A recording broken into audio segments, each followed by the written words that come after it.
আসসালামু আলাইকুম রহমতুল্লাহ। ভিউয়ার্স, আমি হায়দার, আপনারা দেখছেন ড্রাগন মিনি গার্ডেন। দেখতে পাচ্ছেন শিকড় এই সাইডে হয়ে গেছে, এদিকটাতে দেখতে পাচ্ছেন কি সুন্দর শিকড় কিন্তু বেরিয়ে গেছে এগুলোতে। দেখতে পাচ্ছেন এখান থেকে আমি বলি না যে উপরের দিক থেকে কিন্তু শিকড়টা বের হয়।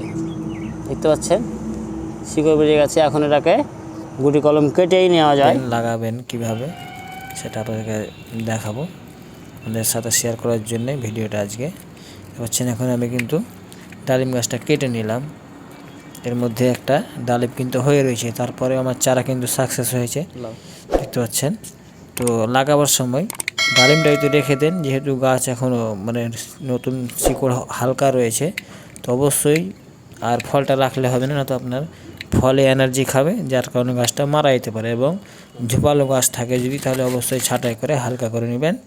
আমি হালকা করে নিলাম, দেখলেন আপনারা, এবং শিকড় এতে বেরিয়ে গেছে আপনারা দেখলেন। তো এখন আমি অবশ্যই এটাকে লাগিয়ে দেব।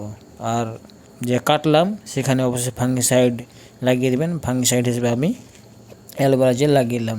এবং লাগাবার সময় যে রুট বল রয়েছে, সেই রুট বল অবধি যদি মাটির নিচে যায় এইভাবে, এখন আমি যেভাবে দিচ্ছি অবশ্যই রুট বলটা মাটির নিচে রাখতে হবে, যাতে শিকড়গুলো সব আপনার ঢাকা পড়ে যায়। এইভাবে করে এখন আমি আমার এই তৈরি গুঁড়ো ব্যাগে আমি লাগিয়ে দিচ্ছি।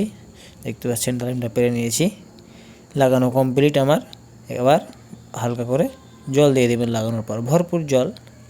আর লাগিয়ে দেওয়ার পরে অবশ্যই মানে ছায়া জায়গাতে রাখবেন কদিন, যতদিন তার নতুন গ্রোথ দেখতে পাচ্ছেন না আপনি, ততদিন ছায়া জায়গাতে রাখবেন। এরকম বা বড়ো গাছের তলে রেখে দিতে পারেন। তো এই ছিল ভিডিও। আসসালামু আলাইকুম রহমতুল্লাহ।